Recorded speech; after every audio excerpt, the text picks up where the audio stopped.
ज्योत्स्ना मेश्राम टाक. महामानवांच्या प्रतिमांना नमन करते वाकून, रावांचे नाव घेते तुम्हा सर्वांचा मान राखून. जिजामातेची जयंती, सावित्रीमाईची जयंती, रमाईची जयंती मिळून या सर्वजणी परिवर्तन घडवून आणूया त्यांचा आदर्श पुढे ठेवून.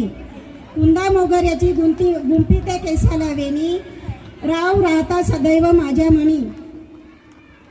गुलाबाचे फूल तोडते काटे चुकते हाताला, साथ देते मी त्यांच्या सुखादुखाला. गाजरचा हलवा केला मी किसून किसून, रावांच्या आधी खाल्ला मी चाटून पुसून. साध्या वरण भातावर साजूक तूप घालायचे, आई बाबाच्या नावानंतर नवऱ्यांचं नाव लावायचे. शब्दांना पकडून आणि काव्यांना फुलवून घ्यायचा असते उखाणा. नवऱ्याला ओठी आणण्याचा कसला हा बहाणा. लाडक्या परिश्रमाचे मोल आम्ही जाणतो, लाडक्या पूजाताईच्या परिश्रमाचे मोल आम्ही जाणतो. आणि सुंदर असा मेळावा, महिला मेळावाचा कार्यक्रम आयोजन केल्याबद्दल आभार त्यांचे मानतो. स्टॉप.